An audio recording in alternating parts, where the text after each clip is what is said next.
Guys, happy Wednesday night to all of you. And yeah, we're going to be talking about a lot, but we're going to be talking about the business of boxing as usual. And it's Fundora Thurman finding a new date, and that's January 24th in Riyadh, Saudi Arabia. And guys, we'll tell you why. All this and more on the latest edition of WaraWeek Boxing.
W.A.W. presents Big Time Boxing USA on WaraWeek Radio.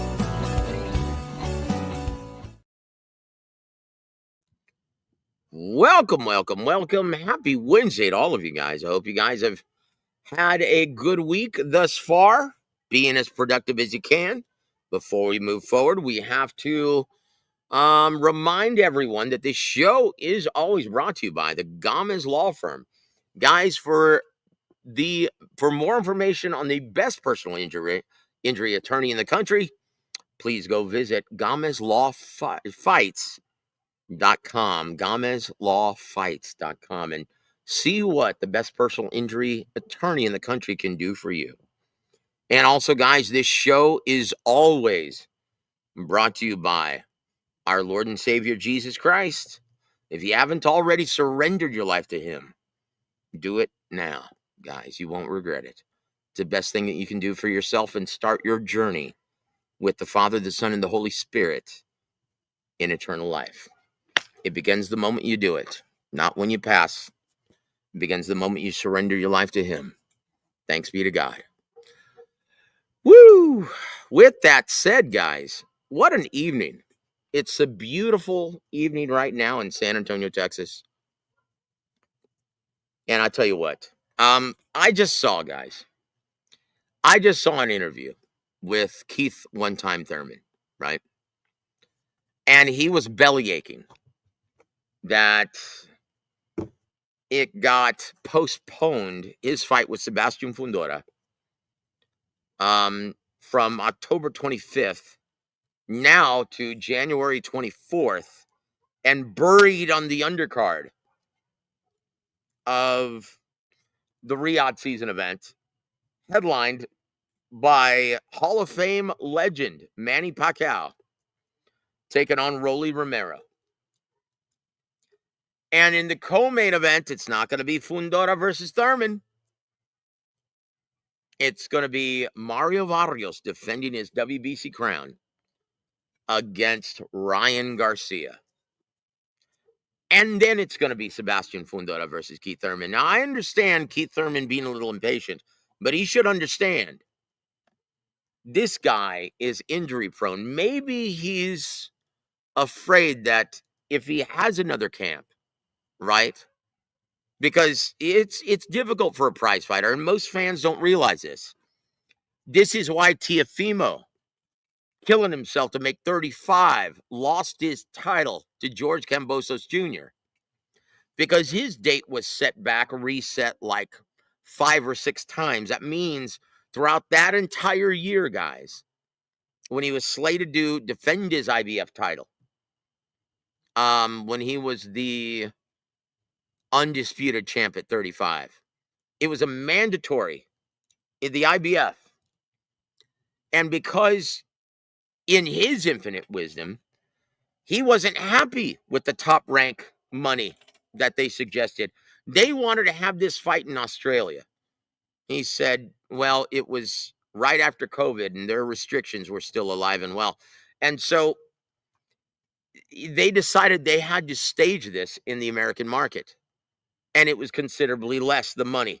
Because let's just face it, George Kambosos is a nobody in the American market. And Teofimo Lopez, he wasn't nearly as big of a draw as he thought. And he still feels that way. And so what did he do? He said, no, I'm going to let this go to purse bid. I'm not happy with that offer. And Triller Fight Club won the purse bid. Boy, that was a shite show, guys.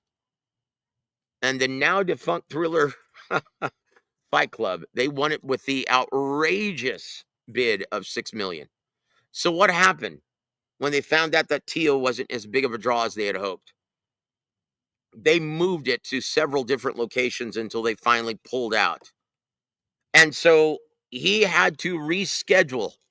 And so a fighter always tries to time, okay, we're going to be peaking at this time, so we need to start camp now at this time.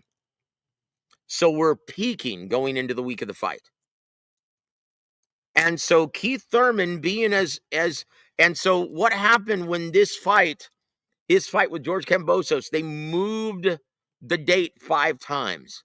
That means he had to have 5 different camps, beating himself up, killing himself to make weight. And it really cost him. He should have pulled out of that fight when it was changed the date a second time. Because he ended up getting beat because he was killing himself to make 35 still. It was very unhealthy for him. And I think that's why Keith Thurman is a little sore about this. Because now he has to, the old man Thurman, he has to have yet another camp, right? He has to have yet another camp. What? Hold on, guys. Hold on. Real quick. Just one moment.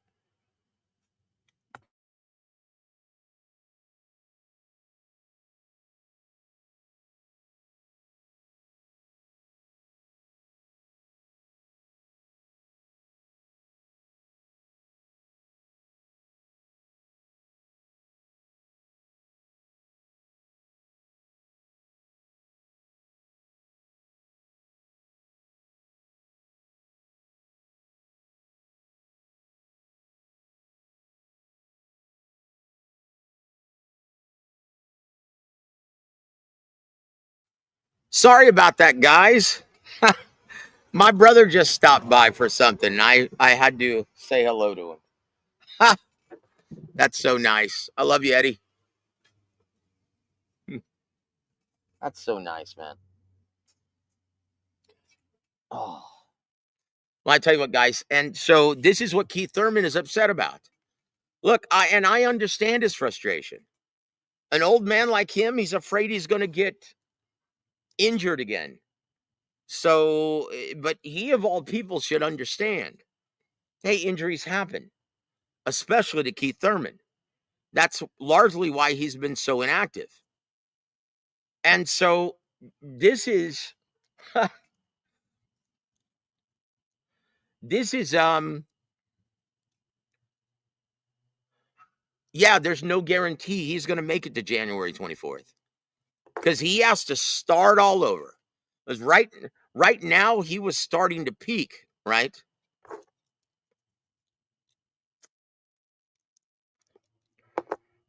So guys, before we move forward, let's say hello to our dear friends in the chat. JumpTube, good to see you, my friend. They could recreate Andre Hogan buildup. Look, there's no way you could recreate that. That's what made it so magical. It was called, that storyline was called The Giant Betrayal.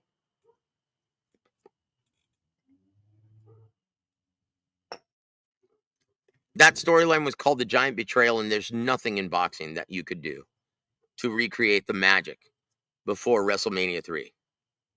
Right? But that was amazing. With on the Piper's Pit, yeah, Jesse the Body Ventura, the gossip, talking about the gossip. Hey, Let me tell you something, Piper. I saw Andre with Bobby Heenan in the back. Let me tell you, I saw him in the back with Heenan. Oh, gosh, that was just amazing. Andre, what are you doing with Heenan, man? Look at me when I'm talking to you, Hogan.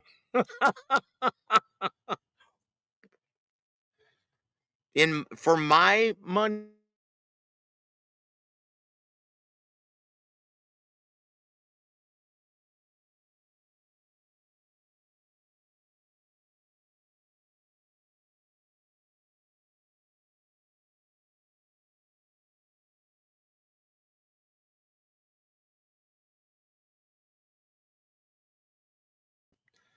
Thurman is out of his mind. He hasn't been in the ring for how long now? 3 years? Guys, that's why he's so upset about this. Because he's afraid that something will look, and I'll be honest, I think he's going to get injured again. He's not going to be able to make it with a second camp back to back. When is the last time he's participated in a grueling camp back to back? It's been probably over 10 years. That's why he's so upset about this, guys. He's going to get clobbered by Fundora. I'll be honest, I don't think he's going to make it to the date. I think he's going to get injured, and I think he's going to pull out, and I think they're going to try to make a deal with Kathy Duva, main events. Well, no, they're not going to do that. Maybe. I don't know. I would love to see Fundora fight Bakram Murtazaliev. I would love it. Because that's the only place you could see this fight. Let's be honest. Fundora versus Murtazaliev. That should be a headliner everywhere, but it's not. Neither guy's a big ticket seller. Where are you going to put it? The only way you could see that fight materialize is if we're on a Riyadh season event. Let's be real. This fight was scratched. This event was scratched for October 25th, not because of a hand injury, guys. That was fabricated. And I know this to be true because ticket sales were abysmal. That's the real reason. Thurman is not a draw anywhere anymore, guys. I mean, he was a limited draw back when he was in his prime, and he was the man at 147. Now, he's an afterthought. Once upon a time, Thurman can't draw anywhere. That's the real reason why this has been buried now on the undercard of a real draw, a legitimate draw in Pacquiao versus Rolly Romero. That's the real reason, guys. And Thurman's a little sore about it. Well, you know, B-O-O-H-O-O. If you don't want the assignment, then move over. They'll get Murtazaliev. And I'm telling you guys, that's the fight. It's a unification. If you want to build someone, their level of traction, that's the way to do it. And I'm sorry, guys, Promotions 101. You protect your ticket sellers. But guess what? Neither guy's a ticket seller. In order to increase your market value, you're going to have to take on the toughest assignments. There's no other way around it, guys. You don't have to coddle these guys. They're not ticket sellers. You don't have to coddle them. And you don't have to pay them a small fortune to do it. I mean, damn, where's the money supposed to come from? You cannot hold the sport hostage any longer. Sign up, step up, or get out of the way. That's it, guys. And so, in my opinion, I'm going to pull out my crystal ball once again. I think Keith Thurman is going to pull out. And he's going to say he's injured himself once again because his old man frame cannot handle grueling back-to-back camps where he's getting his ass beat every single week. Guys, did you see his face when he had that interview? Right? Go look it up. He was getting pieced up in sparring. That's why he's upset about this. That's the real reason, guys. So I don't think he's going to make it. And I think they're going to have to reach out to Kathy Duva and make a deal with Bakram Murtazaliev. And I'm sorry. These guys are going to have to start fighting the best if they want that damn money. You're going to have to sing for your supper, kid. There's no other way around it.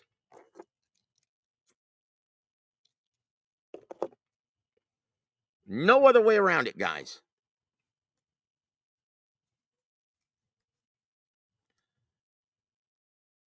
So let's,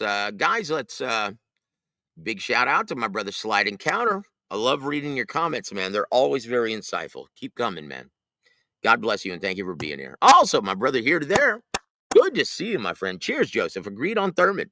Looks like his turkey cash out plan is going terribly wrong. Well,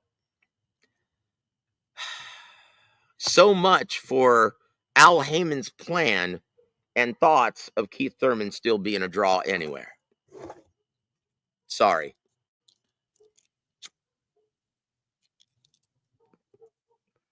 Look, Murtazaliev versus Fundora would have been a good fight, but Thurman, come on. Look, guys, judge slowly.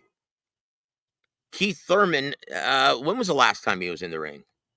In Australia, he fought that ham and egger. No offense to any fighter at the world-class level, but that guy was a stiff, and he wasn't worried about winning. He was just happy to be there. But last time we saw Keith Thurman in the ring, he looked pretty good. Guys, he's a world-class fighter and a former unified champion at 47, guys. Let's see what he has to offer. Let's wait and see. Do I think Fundora will best him at this juncture of his career? Yes, I think he was going to whoop his ass and put him into retirement. And I think the Murtazaliev fight is much more competitive. Now, do I think that Murtazaliev is the boogeyman at 454? Hell no, guys. Come on. He's just a guy who showed up at the right place at the right time against a very vulnerable Timmy Zoo, who really wasn't that good to begin with. And in my opinion, they took on that assignment, made that fight happen way too soon after that horrid gash he had experienced on the top of his head. Terrible decision by him and his team. He should have taken the rest of the year off. Terrible. That's what Sebastian Fundora did. He took the rest of the year off. And he did the right thing. Look at it. Look at both of their careers as a result. Look at the trajectory of both of their careers. Tell me who made the right decision.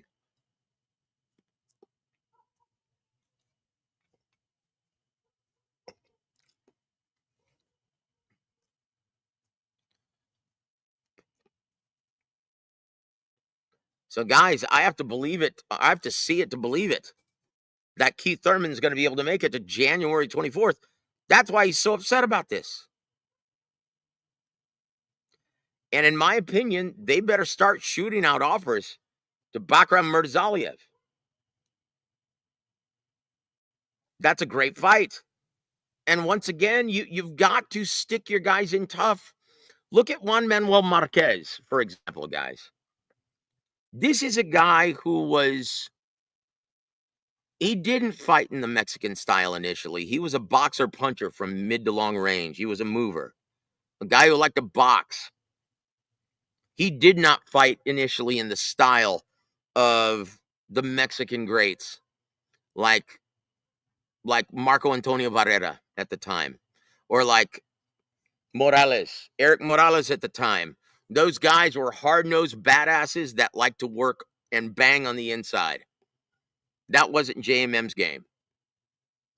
And so as a result, at that time, if you remember when Morales and Barrera were on pay-per-view as featherweights, Mexican fight fans held Juan Manuel Marquez at arm's length. They didn't embrace him like they do now. And Top Rank knew it and said, hey, we're going to have to stick you in tough. That's the only way we're going to be able to increase your market value. And if you look up and down 26, 30, and 35, Juan Manuel Marquez fought everybody. And he stayed active, fought as frequently as he possibly could.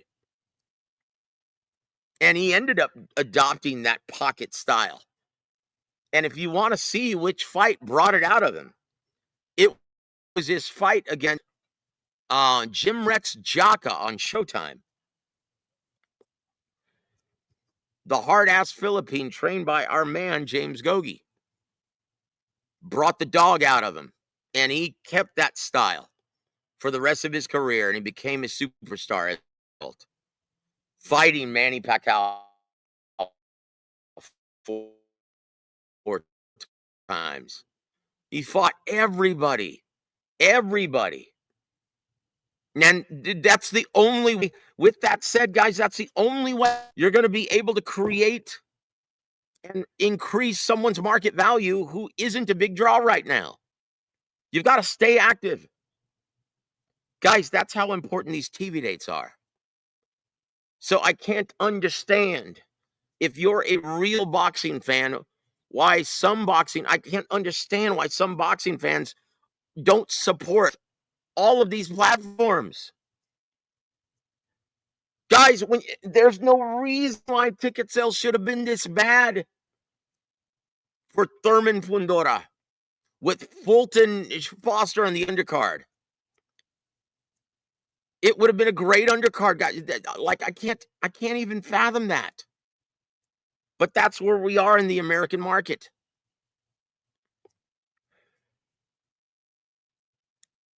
Fans just aren't purchasing tickets. This is why promoters have actually shifted their strategy to a more circus event capacity. Anything that's going to attract the attention of the mainstream and casual fans, the ones who are still spending money on shit. And they don't know enough to complain. Diehards complain about everything. Guys, we have to support our beloved boxing in the American market, or else we'll cease to exist, regardless of promoter. And that's why we're encouraging everyone to support this pay-per-view event in December in San Antonio, December 6th. Isaac Cruz versus Lamont Roach Jr. Oh, man. And let me tell you, that co-main event between Lara and Janabek, I know it's a unification bout, but goodness gracious, that is the worst style matchup to put on pay-per-view. It's going to be a dog with fleas, guys. But guess what? I'm still going to be there.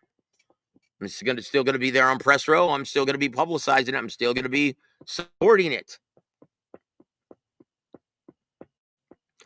But that just shows you what limited attraction these guys are.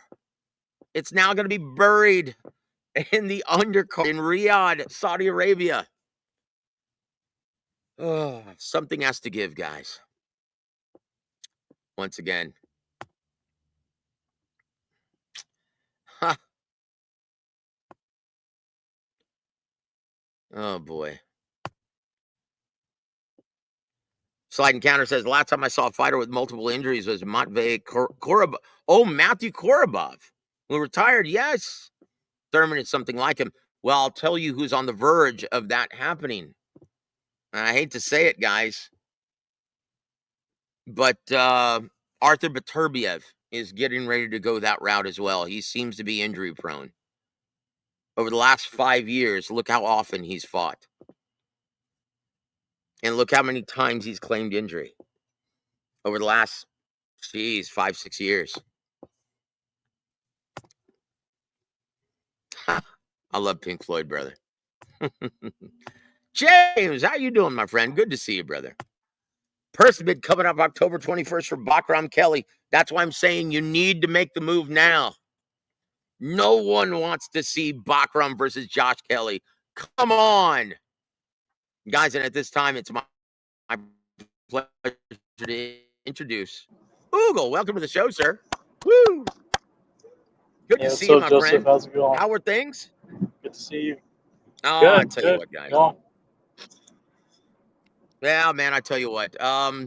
Look, what are your thoughts on Sebastian Fundora, Keith Thurman being moved to January 24th in Riyadh, Saudi Arabia?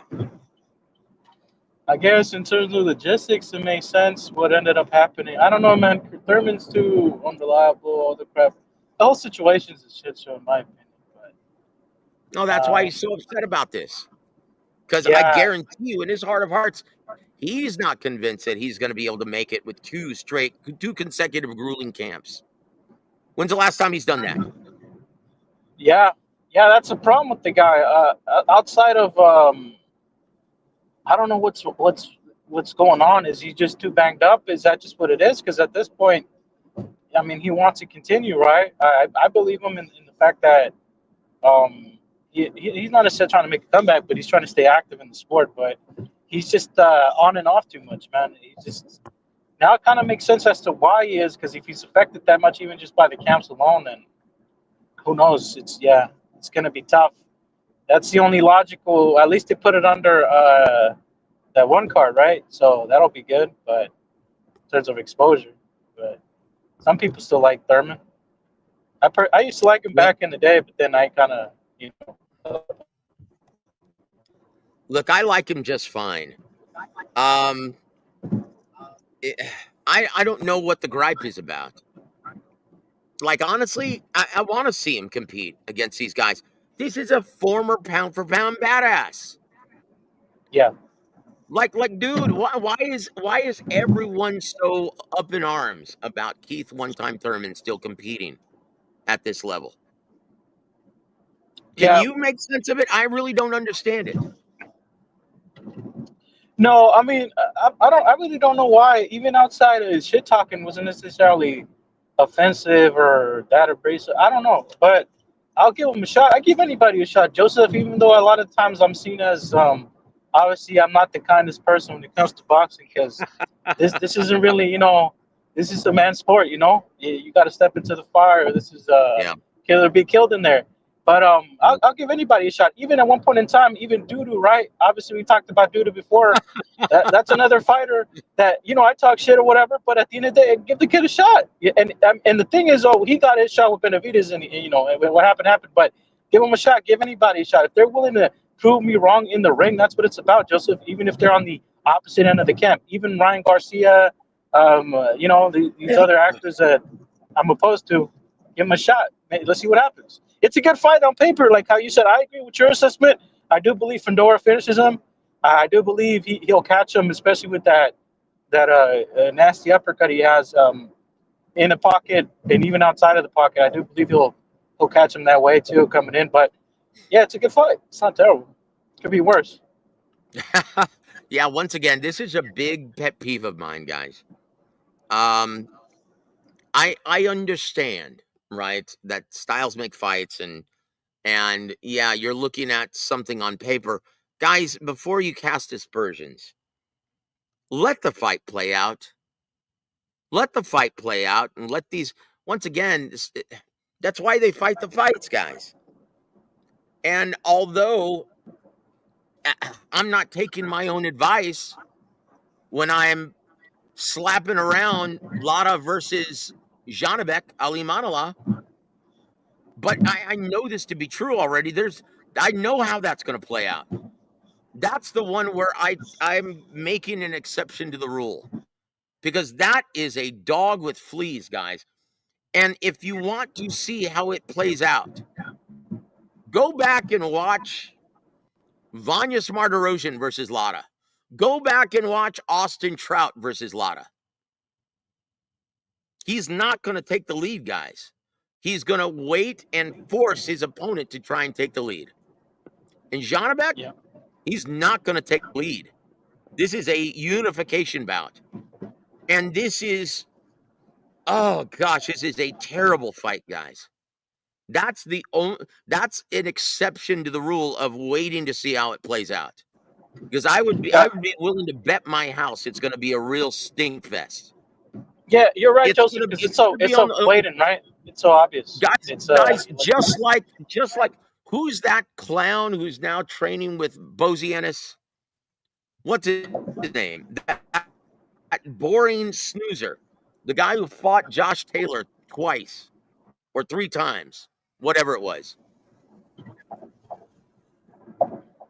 What's his name? I can't even remember. It's like him versus Barbosa. I told you guys that was going to be a stinker, and I was right. This is a terrible matchup, guys. And let's go to this again. Our brother James, guys, if you haven't already, please go subscribe to our brother James at the Boxing Source. And he says, purse bid coming up October 21st for Bakram Kelly. Where are you going to put this event? If Bakram actually wants us to be on neutral territory and not put this in the UK, where it's the only fans that are going to buy tickets and appreciate it. You know, you might as well say, hey, you know what? Guys, please make me a deal. I'll fight Fundora for a bargain basement price of only $1 million rock. Because that's all he's going to get with this purse bid. This is a terrible matchup, guys. And guys, on what if you had a problem with Keith Thurman getting a title opportunity on God's group, what planet does Josh Kelly deserve a title opportunity? On what planet? Guys, at this time, it's my pleasure to introduce the stage our brother, Peter Von Arx. Peter, how you doing, brother? Good, Joseph. Good. Yeah, you were talking about Jack Catterall. Jack Catterall. Thank you, my friend. Man, that's another guy who refuses to take the lead. He can't take the lead he wouldn't take the lead if his life depended on it. That's why I knew Barbosa versus Catterall was going to be a snoozer. And I'm telling you now that Lara versus Janabek is going to be an absolute snoozer and one of the worst fights of the year. Well, how old is Laura? He's got to be 40, isn't he? Oh, geez. No one knows his real age. But, dude, put it this way. I was actually driving to Houston and watching him camp at the old Plex, watching him in camp with Ronnie Shields 16 years ago.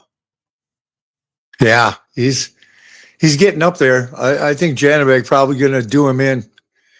And you know, I think they could have got Murtazali a heck of a lot cheaper than they got Keith Thurman. I don't know who made that fight. What's going on with that deal? That was Al Heyman, yeah. Well, look. That's what I'm saying. If you leave this up to purse bid, Bakram versus Kelly, where are you going to put this event?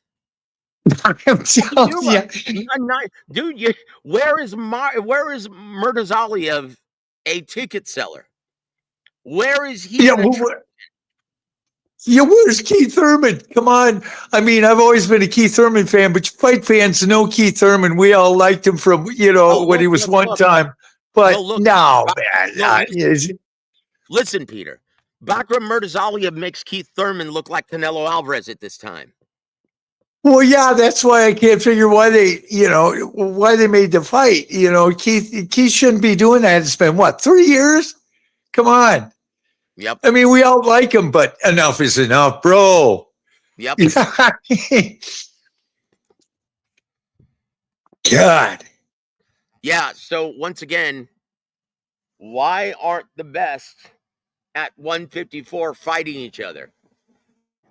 I understand that you want to make your maximum earning potential in this business, but come on. How are you supposed to marinate this without any TV dates? You cannot marinate any activity. Staying inactive. I think all parties would benefit. Yeah, if they just got some. But you can't get the hype if you don't fight. It's not fucking rocket science, man. It's like what do you expect? Apparently it is. Apparently it is these days. I mean, it's ridiculous. It's absolutely ridiculous. I mean, look at Lumen. Look at Lubin. He isn't. Lubin's going in there for 900 grand, and he's going to make the fight because he wants to fight. You know, he's a fighter. Erickson Lubin's a damn fighter. That's going to be a good fight. I don't care what anybody says. And yeah, absolutely. And my hat's off to him for doing the right thing. Once again, all these guys, they're oh man, we're smart, we're businessmen. No, you're not. You're fighters first, guys. Freaking fight. Get in the damn ring. I don't think Murtazaliev is going to bend anybody over on money. I think he just wants to fight. I think he's kind of like Lubin. You know, they just want to get in there and scrap those guys. Well, then they want to show how good they are. Well, remind your promoter then, Bakram. Say, hey, sister, you work for me, not the other way around. Get me a damn fight. And not against Josh Kelly. I want to fight the best of the division. Josh Kelly. Come on. Where are you going to put that event? It defies logic. It's over and above anybody's comprehension that watches boxing. Seriously. So, guys, we're going to go to the chat. Read some comments. Agreed. Marquez reminded me a lot. Yes, Ricardo Finito Lopez. Wow, man. That's a good eye, brother. You've got a good eye. I love your comment slide. Daisy Sanchez says, Foster Fulton should have been elevated as a main event instead of canceling the event. They had no choice.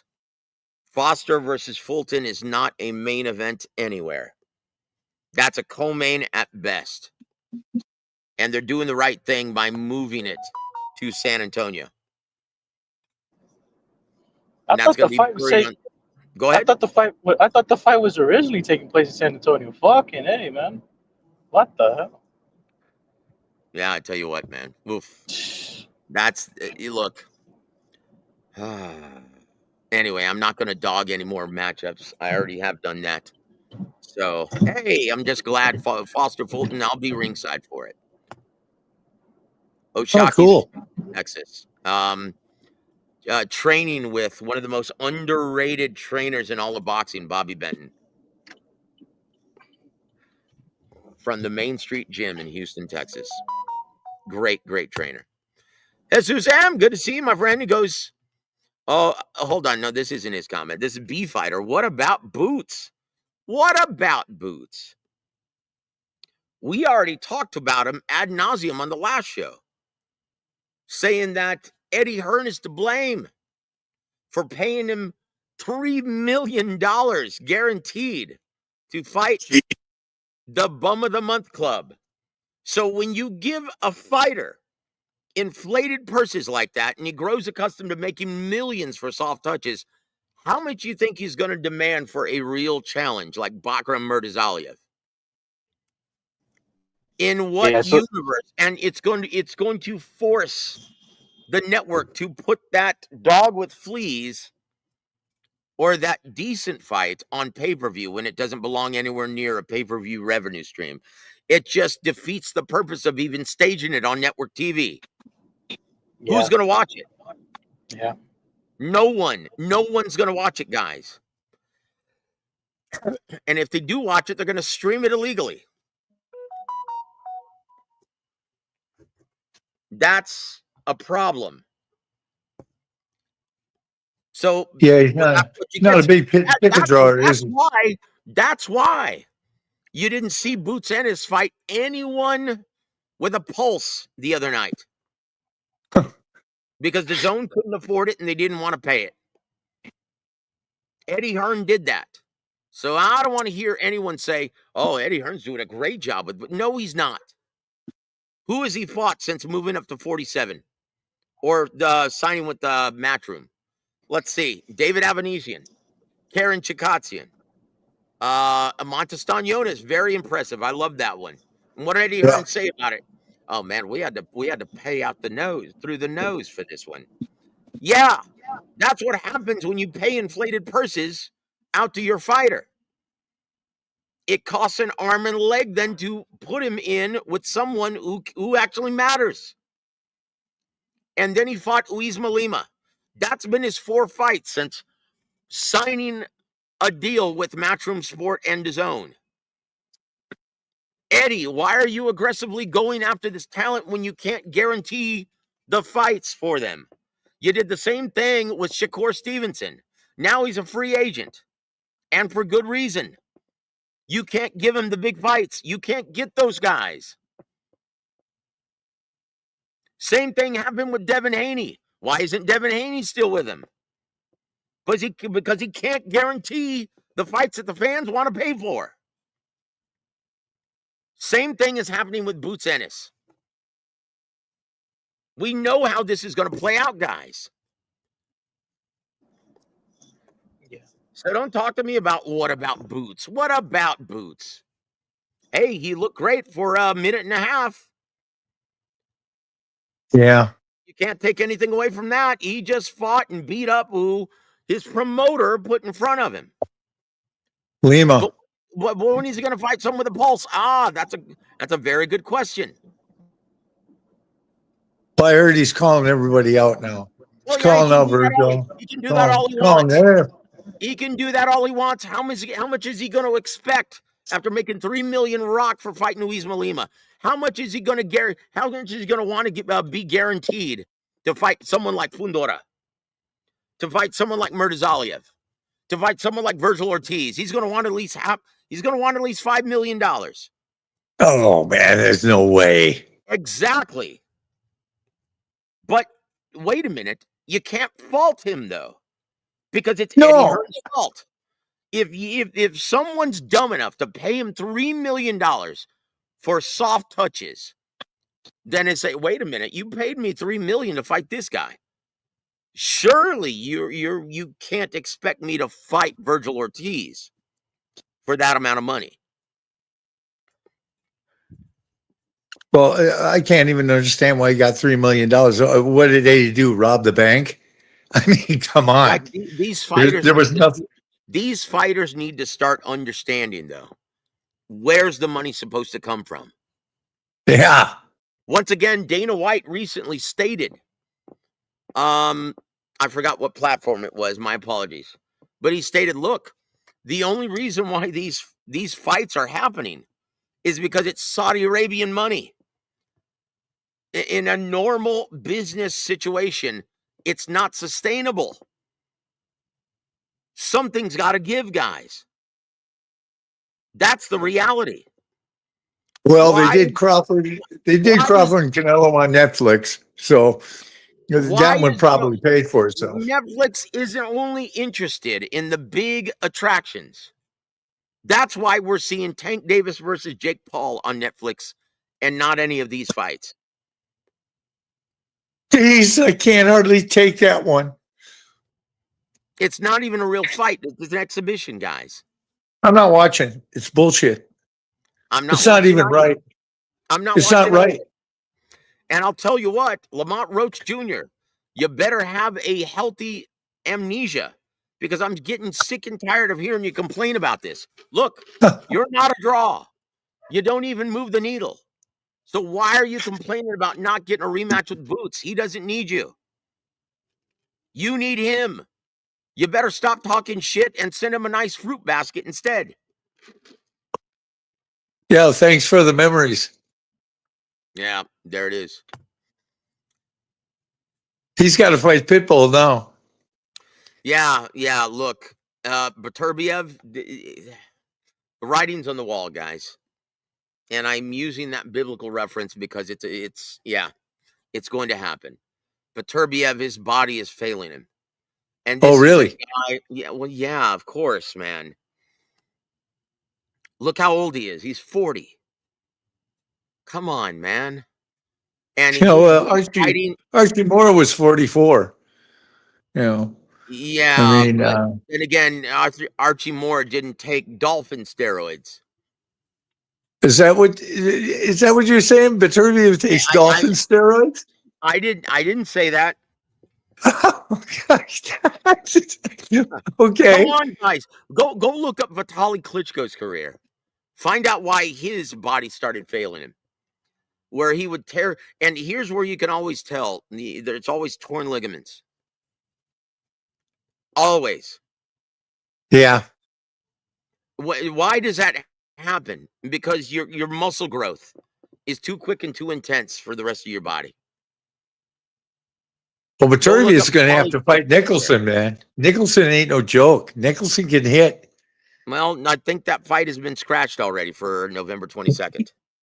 What? Yeah, Beterbiev's injured. Wow. Daisy Sanchez, thank you for hanging with us, sister. Why do you think PBC still keeps Lara around? Who else do they have? Who's a champion? Who else do they have? Especially at what Viterbi bowed out of that fight, Joe? it hasn't been officially announced, but yes. Wow. That fight's been scratched for November 22nd. Eric Gomez, good to see you, my friend. Well, maybe he should hang it then if he's injured, because he's done that before plenty of times. Yeah, that's why I'm saying look at his history over the past 5-6 years, guys. Right? Look at his history. Well, it was a good run while it lasted, I guess. Eric Gomez says boxing is looking bad without Canelo at his height. Guys, once again, we told you this was going to happen. How are you supposed to cultivate and nurture the next big time attraction without any TV dates? We tried to tell you guys and warn you guys when everyone was talking about good riddance to PBC and how are you supposed to build attractions without TV dates, guys? We told you guys this. Once again, Top Rank is experiencing the same thing. Guys, it's my pleasure to announce to the stage our brother, G Funky Boxing. Woo! G Funky, how are you doing, my friend? What's happening, How's it guys? going? Hey, I'm driving home, man. I just left the gym, went to go shoot an interview and talk with one of the best looking prospects out of our city that we've had in a really long time. He's making his pro debut in about a month. So, yeah, man, I was listening to you guys on the way home and everything. So, want to stop in and say what's up, man. Oh, thank you, brother. We appreciate you being here, man. What are your thoughts on Keith Thurman being butthurt after Fundora Thurman being moved to January 24th and being buried on the undercard of Manny Pacquiao versus Rolly Romero in Riyadh, Saudi Arabia? Well, Thurman, you better just, you know, be happy that he's getting another opportunity.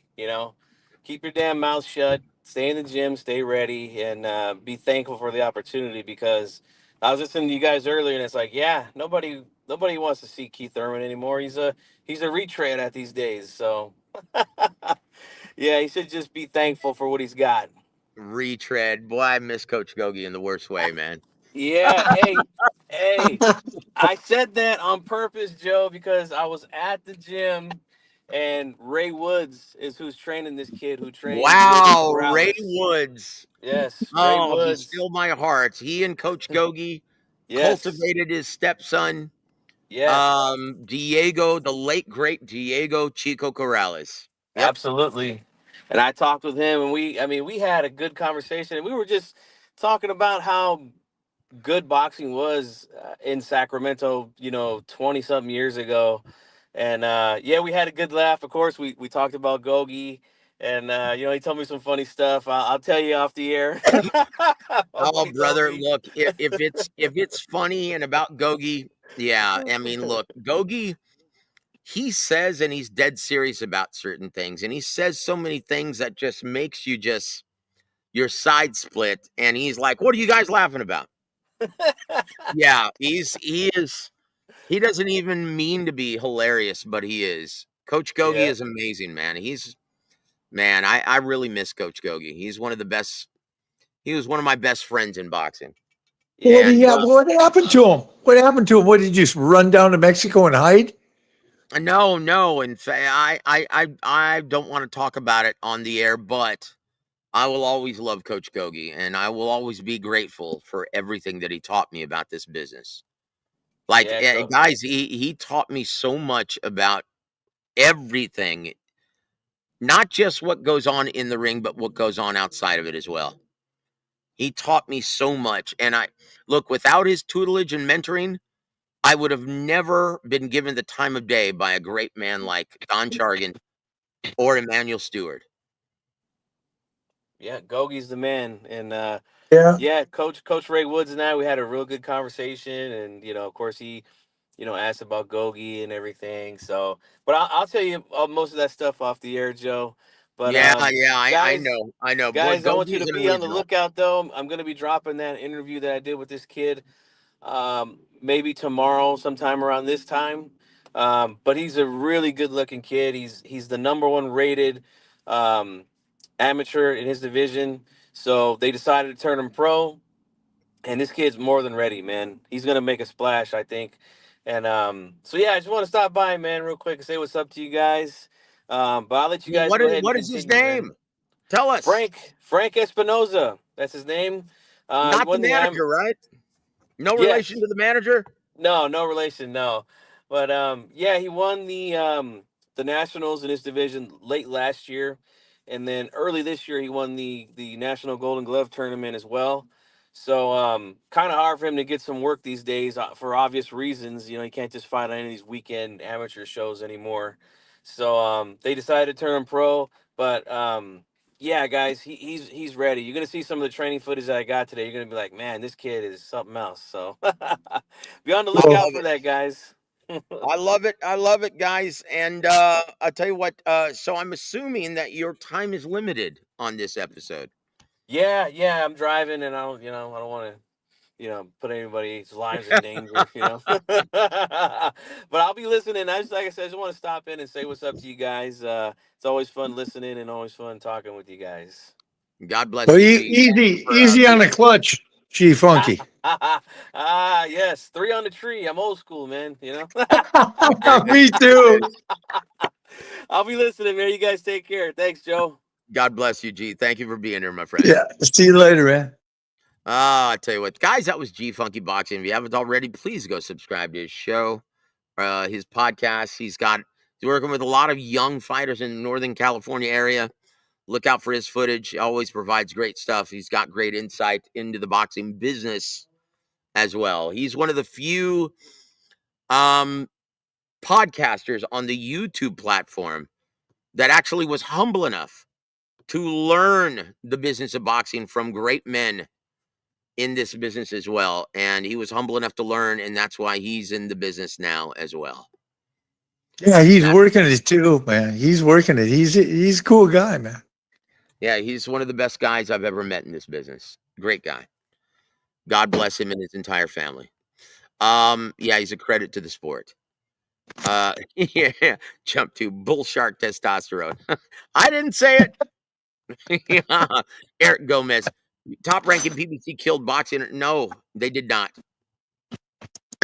No, they did not. Guys, look. What did Top Rank do to hurt the business in the American market? I'll tell you exactly what Heyman did. But what did Top Rank do? Nothing. Nothing, guys. Yeah, look. Al Heyman, hold on. Top Rank didn't develop any stars. I'm sorry, Shakur Stevenson isn't a star. Or are you talking about big attractions? Guys, look, there is no rhyme or reason why fans gravitate towards one fighter or another. Right? So you tell me, Eric, why are you a fan of Canelo? Oscar Top Rank promoted had Canelo blood go up and stop. long time ago. Oh my goodness. Look, Oscar did a good job promoting Canelo, man. He started him off, and Canelo just took it from there. I mean, you got to hand it to Canelo too. He did a good job promoting himself. It's just like Tank Davis. Remember, Floyd had Tank out there, and he did a pretty good job promoting Tank Davis. And Tank Davis became a name even when he was nobody.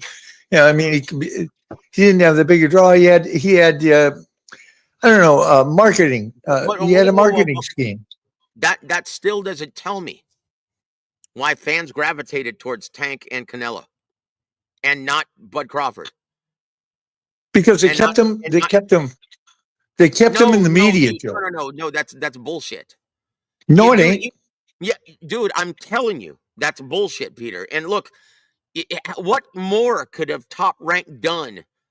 They made him a headliner on HBO, the biggest platform for boxing. Then they took him over to the other biggest platform in boxing, ESPN. What more could they have done? Well, it's like Bob Arum said. We've got ESPN at your disposal. You could go on there anytime you want to and talk boxing, and Bud never did. Exactly. Not that much. What more could they have done? No, you're right. Here, listen. And don't say Bud was wasted at 47. He cleaned out that division. I didn't say that. No. That's Eric Gomez.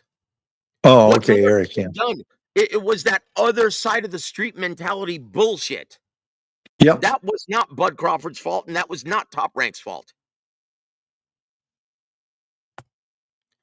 No, it couldn't have, brother. It's like Bob Arum has said, though. He said we had that platform. We had ESPN in our pocket.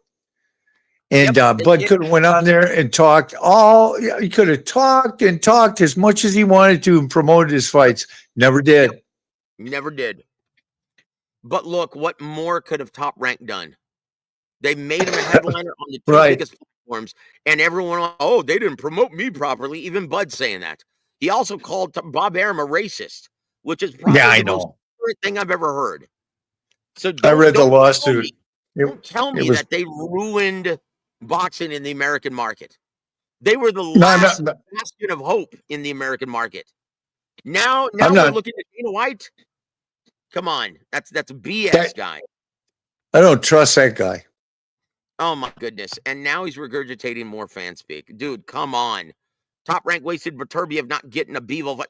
Look, brother, where were you going to put it? Without Turki Al-Sheikh, we would still be waiting for that fight.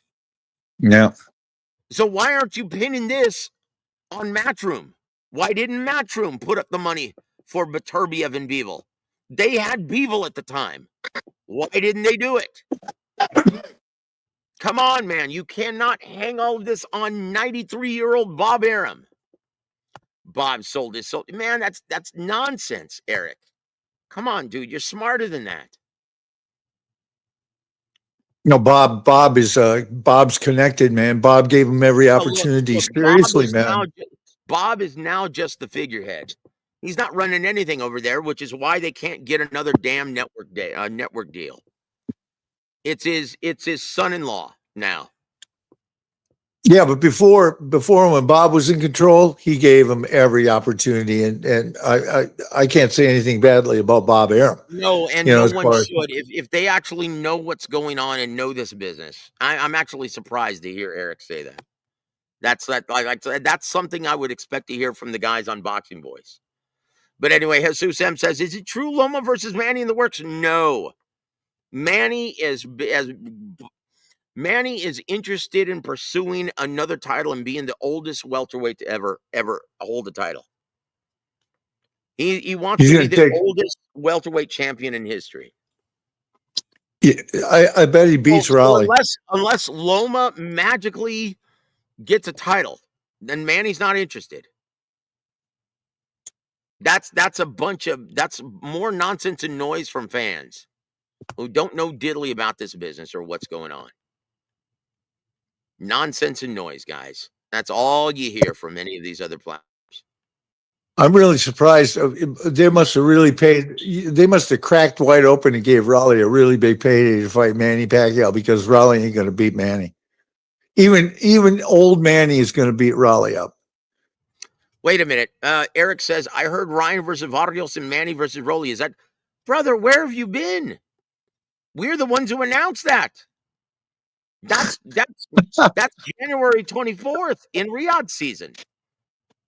And that's why Keith Thurman is butthurt that he's been reduced to being buried on the undercard. Oh, Keith. God. We were the first to announce that, Eric. But yeah, and it's still, it's all but done, guys. So don't believe any of this nonsense. Manny versus Rolly not being made. Ryan versus Vargas also. They're setting up unification later this year. right? So may the best man win. Oh, there it is. I've been gone the last 2 episodes. Yeah, man. Well, we missed you, brother. It's good to have you back. Just don't come back with this nonsense about Top Rank not doing their job promoting Terrence Crawford. That is a bunch of nonsense, guys. Like, Yeah, Terrence Crawford. Terrence Crawford had plenty of opportunities. He had the world at his fingertips. He had the media at his fingertips. And he didn't do anything. Once again, what more could they have done? They made him a headliner on the 2 most popular platforms for boxing.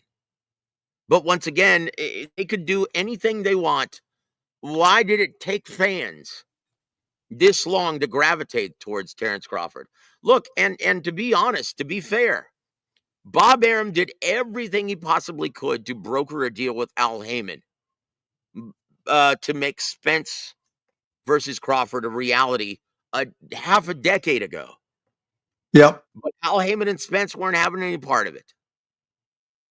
And for the obvious reason now. You already know why. And look, I'll say this. I'm blaming all of this on Deontay Wilder and Tyson Fury. Because if you notice that Al Heyman and Bob Arum started to put together fights and started to work together. And Bob Arum was like, hey, now that we've brokered a deal for this one, let's start talking about Spence Crawford. And Al Heyman was like, well, let's see how this one plays out first. And when his guy got his ass handed to him and embarrassed by Tyson Fury in the rematch, what do you think Al Heyman said about Spence? No. Nope, not doing it. You can't blame that on Bob Arum. That's right. So I'm blaming that fight not getting made in a timely manner on Deontay Wilder. Hawker, good to see you, my friend.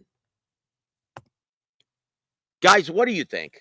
And now it's being rumored that the WBA is ordering Moses Italma to fight Kubrat Pulev for a version of their trinket. What? Yeah. Pulev? 44-year-old Kubrat Pulev from, where's he from? Luxembourg? Yeah, that's right below Germany. Yeah, Luxembourg. He's from somewhere around there. Belarus? I don't know. Luxembourg's like a little portion. It's like a little country underneath. My granddad's from there. The Brewers. They were from Luxembourg, Germany. They were machinists. It's right under Germany. It's a little patch under Germany. Well, I tell you what. Best of luck to him. He's gonna get his ass whooped. Oh, you're gonna get shit knocked out of him. Yeah, the WBA regular title, whatever the hell that means. He's not the Tuma. It's just one more title, Joe. Another title. He's not the Tuma. Yeah. Pick a title. Yeah. Goodness gracious. Yeah. See, the fans in the American market are never happy. Oh, there's too many titles, yo. But then when a great matchup is put together without a title, hey, how come this one ain't for a title? Make up your mind, guys. You either love the sport or you don't. And no, it doesn't make you a more intelligent fan if you're complaining ad nauseum. Quite the contrary. It means you don't know as much as you do. You think you do. That's why I like the prelims. I love the prelims, man. I love to watch the prelims. The prelims, absolutely. those guys are going for it, man. Uh-huh. Yeah. So JumpTube says, so Wardley and Parker must have decided on fighting for the WBO interim. Yes. It's the WBO interim title, right? And look, man, I love this fight, but not for pay-per-view. Why is it? I can understand it maybe on pay-per-view in the UK market, but why is it offered on pay-per-view in the American market? That is basically just securing the idea that no one's going to watch it. It's like, Are you who's going talking to watch about? that then? Who's going to purchase that in the state? You talking about Wardley and Parker? Yep, it's on pay-per-view on DAZN. Even in the American Jeez. I can't believe they gave Wardley a shot at. What is Parker? Parker, who's negotiating for that boy? He should be fighting Usyk. He's paid his dues. You know. Yeah, but you know what? You can't point a gun to a fighter's head and force him to fight anybody. He's like, no, not interested. Unless it's X amount of dollars, sorry, not going to do it. And you know, Joseph Parker, he's not an attraction anywhere, guys. I know. Oh, I thought Andy Ruiz beat him a long time ago, and they gave it to Parker. I couldn't believe it. I remember when Vladimir Klitschko knocked Pulev clean out about a decade ago. And in my best Jesse Ventura voice, I was there, McMahon. I was there. Caught him with a left hook, didn't he? Daniel Stewart at the time. And yeah, Vladimir, oh, beautiful, man, left hook. Beautiful left hook. Right hand down the middle. Gorgeous. I think he knocked him down about 4 times that fight. I can't believe Pulev is still fighting. God. I can't believe he's holding a version of the WBA title. Damn. Yeah.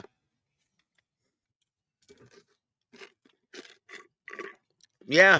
Well, that's boxing, Joe. And there it is. And there it is. Well, I tell you what, we're an hour in, guys. What would you like to talk about next? I'm going to bring up a couple topics, guys. Okay. Look, let's talk about this. Erickson Lubin vows to shut everybody up with his performance against Virgil Ortiz Jr. on November 8th in Fort Worth in front of his hometown fans. You want to talk about that? Or we can talk about this. David Benavidez, the headliner on November 22nd, picks Devin Haney to beat Brian Norman Jr. and take his title. Would you like to talk about that instead? Or Benavidez said that? David Benavidez. Or would you like to talk about the new ring rankings at 154 pounds? Pushes Ennis to number 7 in the top 10 at 54, according to Ring Magazine. After this victory, what would you like to talk about, my friend? Let's talk about Lubin and Ortiz. Hell yes, that's the real fight. Guys, that's the real fight. That's a great fight, but guys, you're gonna realize, you're gonna see why Virgil Ortiz and Jaron Boots Ennis is the fight that has to happen. You're gonna see why. When Virgil Ortiz sparks Erickson Lubin, puts him on his ass, beats him up, you're gonna see why everyone is pointing to Virgil Ortiz and Jaron Boots Ennis. You're gonna see why. And it's the best fight that you can make at 54, and there's no title. Guys, once again, this is the majesty of boxing. Yeah, it's great. It's great. And both fighters are in their prime right now. They're entering their prime. This is what has to happen, guys. And you're going to be reminded as to why the fighters make the titles, not the other way around. No title makes the fighter. It's the other way around, guys. Yeah, we'll see how Virgil comes out of that fight with Lubin. You know, Lubin ain't no mouse. He don't give up easy, and he can hit. He's all heart and he can punch, but with the intelligent jab of Virgil Ortiz, he is going to smoke him like a freaking brisket. And I'm saying it right now, he will stop him within 8 rounds. You guys are going to be reminded of how special Virgil Ortiz is. That sneaky straight right hand, the intelligent jab. Lubin is not going to have an answer for it. That's the reality. Lubin going to have a hard time. Plus, Virgil's fast. He's really fast. Yep. I think he's faster than Erickson. Yep. But I got to hand it to Erickson Lubin for taking that fight, man. He's Oh, yeah, a warrior, got that some guy. balls. Yep, he's got some balls, guys. And I tip my do-rag to him. But it's going to be a very painful reminder that he is not, nor ever will be, the guy at 154 pounds. But hey, thanks for playing, brother. Yep. Like, let's be real. Let's be honest. Did he deserve to win the decision against Jesus Ramos Jr.? It was in the co-main event. It was in the co-main event of Canelo versus Charlo. Do you think he deserved to win that fight, that decision?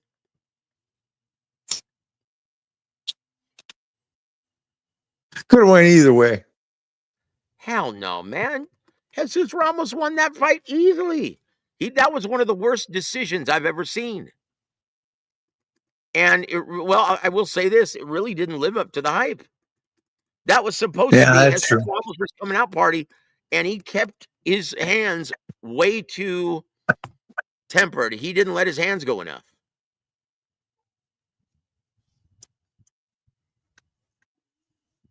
Yeah, well, he's got his work cut out for him.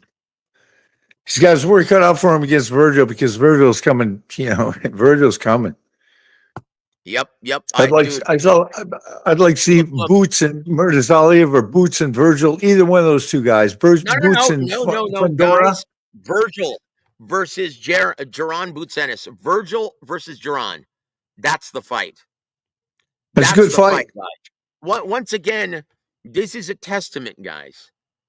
You guys need to regain your authority of being the real bosses of boxing. Start saying it.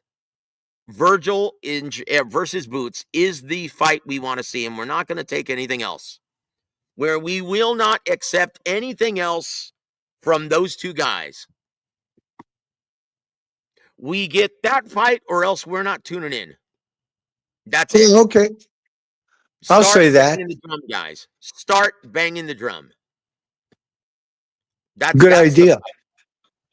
So, guys, start throwing your weight around as the real bosses of boxing once again.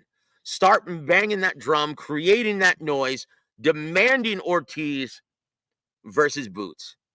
Because you will see after Virgil Ortiz whips that ass on November 8th. You guys are going to, and once again, that's not taking anything away from Erickson Lubin. He is a gallant warrior and he's a credit to the sport, but he going to get his ass whooped. And Eric says, Joseph, did you watch the Paulie interview with Ariel? And what did you think? I thought Paulie, because he was a guest on the show, backed down. And he shouldn't have. I saw it, and I encourage everyone to watch it. Ariel is a fanboy that doesn't ask the hard questions. He's a fanboy. And Paulie called him out. And Ariel got butthurt and said, no, man, you need to provide facts. When have I done that? I haven't even had a, because he asked him what he thought about Dana White being in boxing. And Paulie spelled it out. Said, look, he's trying to shortchange all of these fighters. Paulie's a fighter, though. What is he supposed to say? God bless Paulie, man. He doesn't hold back. I thought he strategically took the high road. He could have easily said, no. You're a fanboy. You know what? I know this to be true. You're a fanboy. And I know that he did that, though, because it was Ariel's show. And he was a guest trying to promote his own fight. I know Paulie. Yeah. That's exactly why he did that. He was like, you know what? I'm here to promote my show. I'm not here to piss off the guy who's trying to help me promote my event. So I'm just going to be nice. Paulie has every right to call out quasi journalists because they've become, no one asks the hard questions any longer. That's why it was such an anomaly that Sean Zettel, formerly of Fight Hype, stood up and asked Dana White the hard questions. Because no one ever does that anymore. No one does. Why do you think I don't get these big assignments anymore? Because I ask the hard questions. I'm in this business. Right? And no one wants to hear the truth. Guys, and look, I created this platform. I created this channel to educate the fight fans, teach you guys as much as I know about this business, so you guys will understand why certain things happen and why certain things don't happen, to make you appreciate more the fights, the fighters, the promoters, everybody involved. Why? So you guys can have a greater appreciation for everything that happens. That's why I do what I do. You give me another journalist who's on YouTube that does the same thing. They don't. I don't know anybody. They don't. Boxing Voice doesn't teach anyone about this business. Give me another one. No one does, guys. I'll tell you who else does it and is one of the few. He's one of the last remaining journalists in this business, real journalists. And that's my brother James from the Boxing Source. That's why we're brothers. That's why I support his channel. G Funky's also another one. That's why I support his G channel. Funky, man. He's on him. But give me any other one. They're very few and far in between. Because most of these guys, even Mike Coppinger, doesn't know shite about this business. Most guys don't know anything about it. They've never worked a minute in their life in this business as an active participant.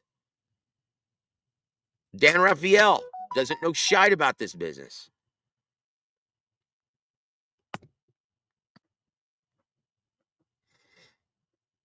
Yeah, I don't listen to any of those guys anyway.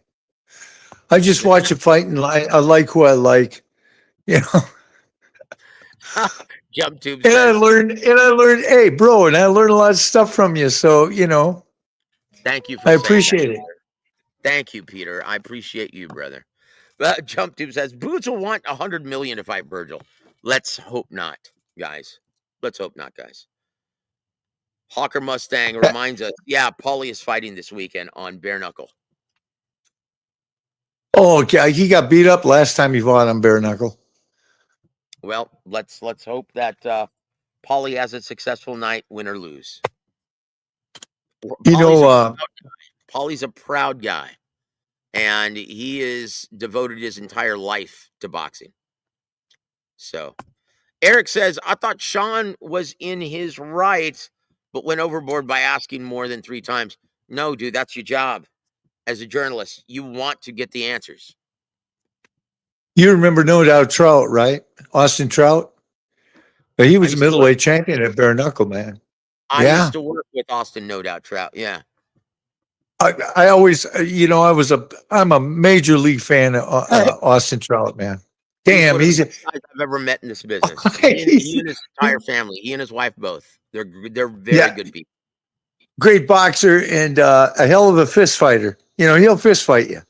You know, and because you know that's all bare knuckle is fist fighting. And I think he's a middleweight champion or something, or was.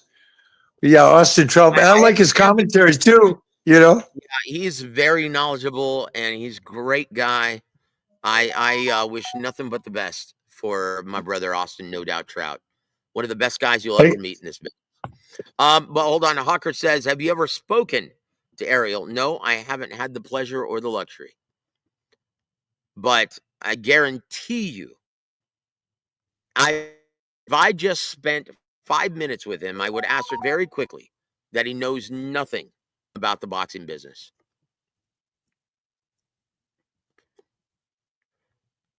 Eric Gomez, he says, when Dana told him, let's set up an interview, that was code for you win. Now, yep, sure was.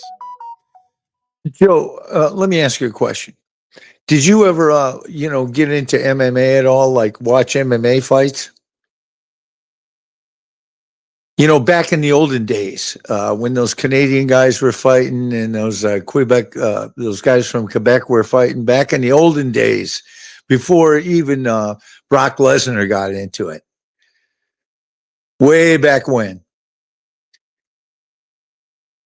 Did you ever see it back then? You hear me now? I lost you guys. Yeah, I can hear you. Okay, I was good. asking you a question. I had to move over to my hotspot. Keep going. Keep going. Well, I was just asking you if you ever watched MMA back in the old days, with all those old guys, dude, it was brutal and it was unwatchable. It was back in those days. It was actually, it was actually decent. And then it started to where they started making the same fights over and over and over again. And it got to where, wait a minute, this guy's like, 39. This guy's 40. I've seen him 100 times, and it's like, it just got to the point to where it was boring.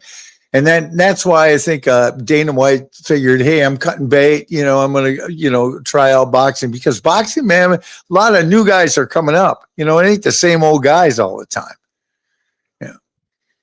Yeah, I tell you what, man. If Paulie wins, I want to see Paulie versus Connor. Why do you think he's coming back? He wants to see that too. He wants to fight Conor Ben? Yep. No. Conor McGregor. Oh, okay. Yeah, that'd be good. He wants Conor McGregor in the worst way. Tell you what, I hope he gets it. That's why he's coming out of retirement. He wants to fight Conor McGregor. And God. Look, I hope he gets it. I hope he gets it. That would be. I do too. That would be the purging of everything. Little Italy versus Ireland. I love it. I love it, guys. And dude, we're not here to compete. We're here to take over. Conor McGregor. I love it. That is great stuff. Ariel is the Ellie Sekbeck of UFC. Yes, I get that impression as well. Like I said, I don't know him. I've never met him. But yes, all he does is blow smoke up everyone's ass. Guys, why do you think I don't do, why do you think I don't do more live interviews on here? Because I don't want to be rude. I don't want to be mean to guys on camera. But I'll call anyone out who talks bullshit. Once again, I'm no one's cheerleader. But I will be fair.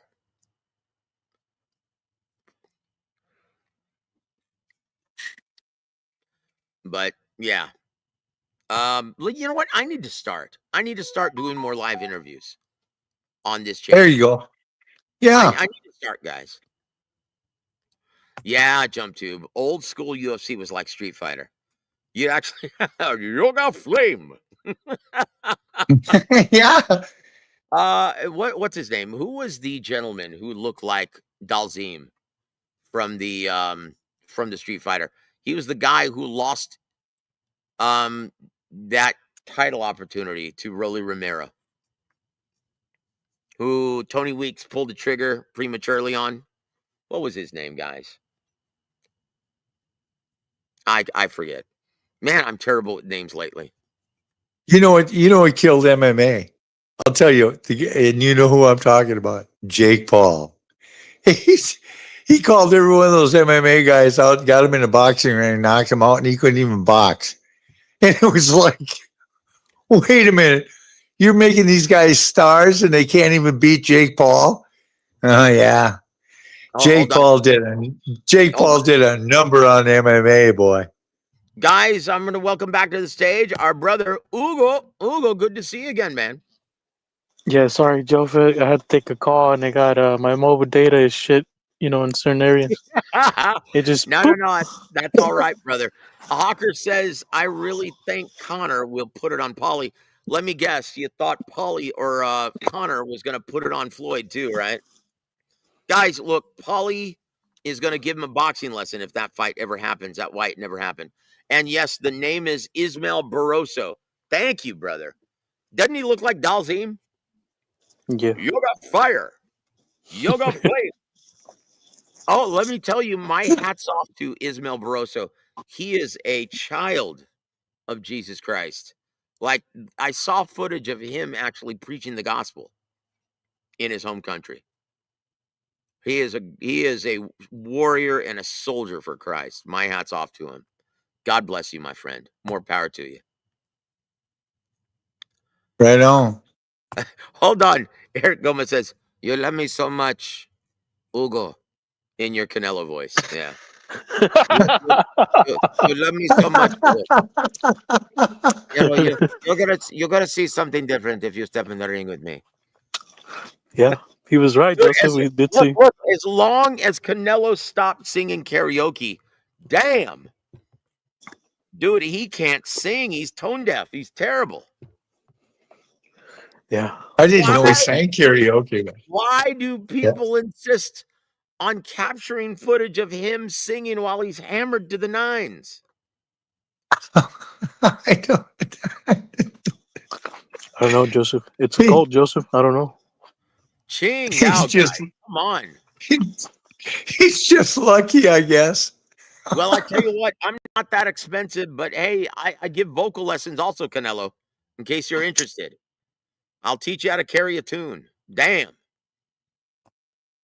I used to sing in the I used to sing opera for 7 years. Hey, That'll do Joe, it. did you hear that guy from the Navy sing the national anthem at That the Bears was, game? dude, I was watching the Bro, Bears. Listen. I was watching the Bears and the Redskins. Yes, and I said the Redskins. I was watching yeah. the Bears and the Redskins with my brother Thomas Triber because he's from Chi-Town and he's a huge Bears fan. And before he left, he flew out to Riyadh. He's going to be emceeing and announcing the WBC Grand Prix this weekend, right? Yeah. And so he just flew out there, and so he goes, "Yeah, Joe, let's go watch the Bears before I have to fly out." And I said, "Very good." And so the guy from the Navy started out on a very high note, and I said, "Oh my God." Yeah. Yeah. I said, You know what? Watch this, Thomas. He's going to crack. That's way too high." And then he just Oh, got better. He I nailed it. know. Like, dude, that was the best rendition of the I Frankenstein know. classic I've heard in years. Bro, I'm telling you, it was so good. I was clapping, and my Yes, brother came dude. over the next morning. And he goes, "Did you hear that guy? I was clapping." I go, "I know, Well, me too." I stood up and clapped, and I was like, dude, that honestly, that whoops the shit out of Whitney Houston any day of the week. Oh man, when a man sings it, a man can sing higher than a woman anyway.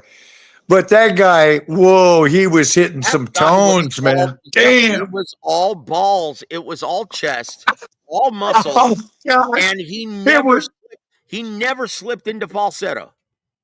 no, he didn't. No, it was all head voice, man. He let his balls hang on the big stage, and it was glorious. I loved it. It's the best I ever heard. I played it the next day. I had to listen to it again. It was so good. Can you believe he nailed all of those notes in full voice? I know. Man. Thank you for bringing that up. That was so good, and I'm surprised more people aren't talking about it. Oh man, I'll tell you what, man. That guy is a talent. That is one talented, gifted. That's right there is the reason that I believe that angels fucked humans. The guy can sing like that, Dude, stop it. Whoa. But yes, that's biblical. That's true. But yeah, anyway, we're not going to go into that. But Ugo, we were just talking about. Well, you were gone. We were talking about Lubin. What are Erickson Lubin's chances of upsetting Virgil Ortiz on November 8th in his hometown? You want me to be honest? Of course. No, I want you to lie to us. Lie to us. Yeah. Nah, it's slim to none, man. It's slim to none, man. It's a difficult matchup. He has too much power, too many angles. His defense and offense is too porous. I think this is all Virgil. I think Virgil or a 5 round finish. I Look, think. I will say this: Oh, 5 rounds. his Yeah. only chance for victory is to come out guns a blazing to catch Virgil cold before he can establish that beautiful, intelligent jab of his. Yeah. Once Virgil starts dictating the pace and the rhythm of the fight, disrupting the timing and rhythm of the prolific counterpuncher, it's all Yeah. over. His Yeah. best But chance is to come out guns a blazing before Virgil establishes that beautiful jab of his. hmm, Because after he does that, it's all over.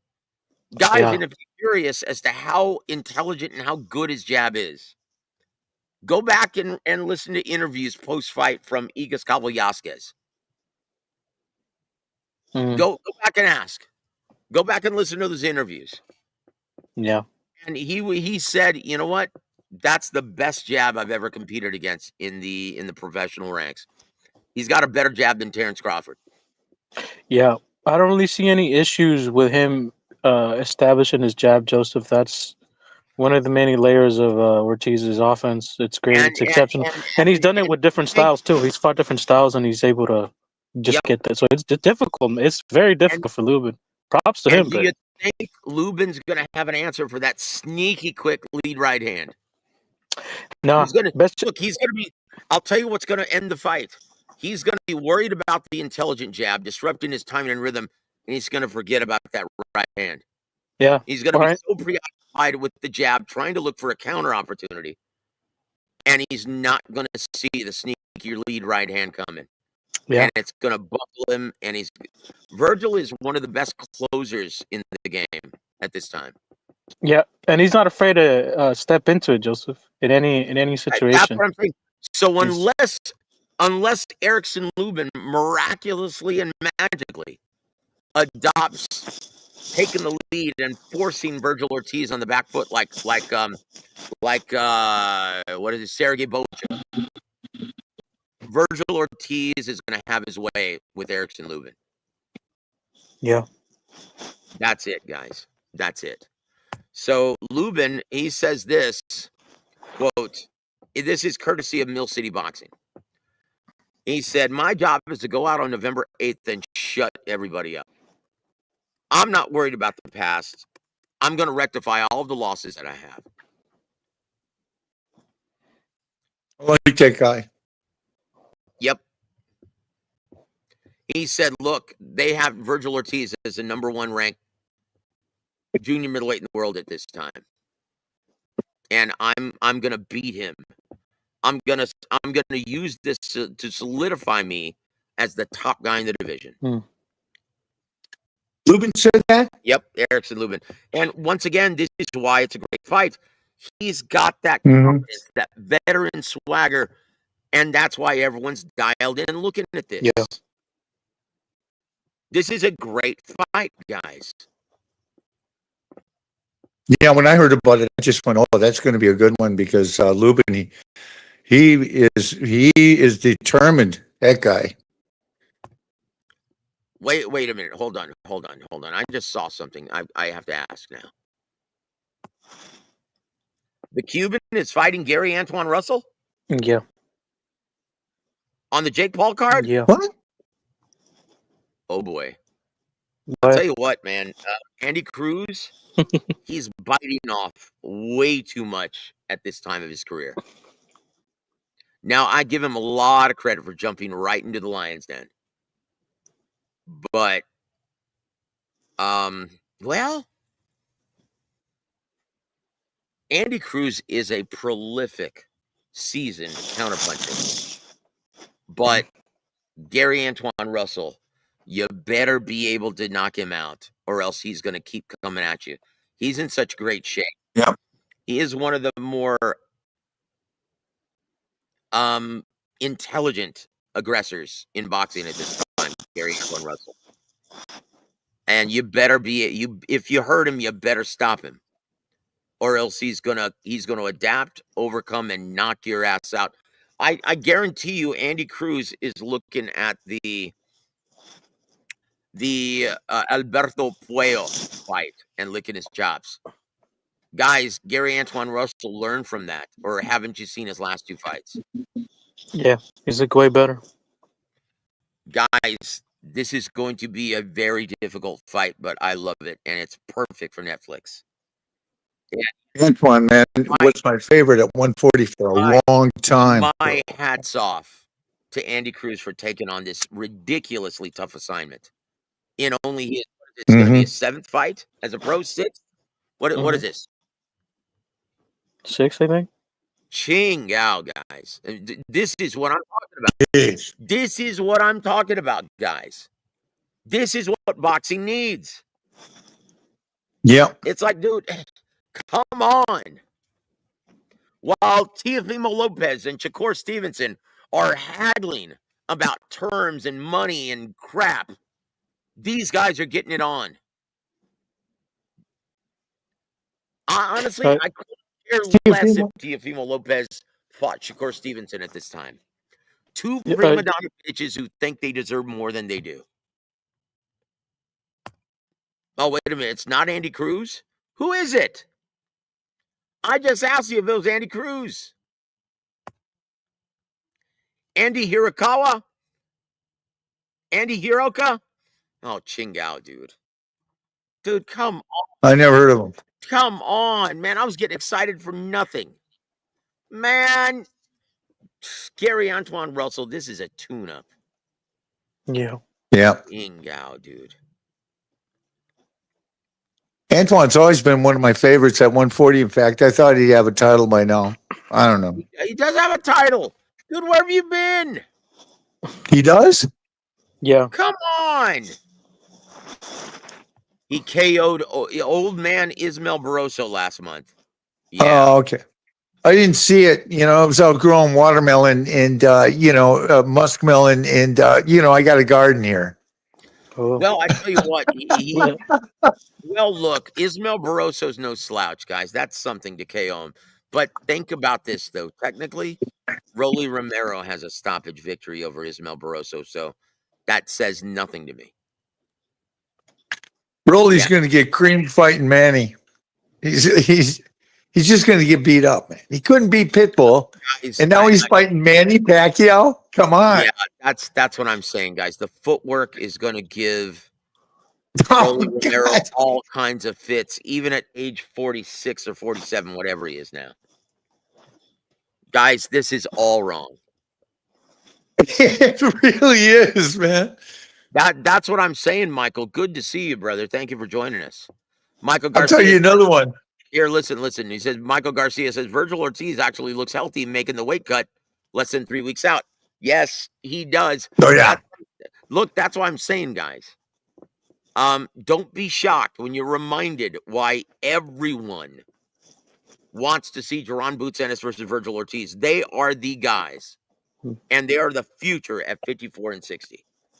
Yeah, that tells me it's pretty 60. much.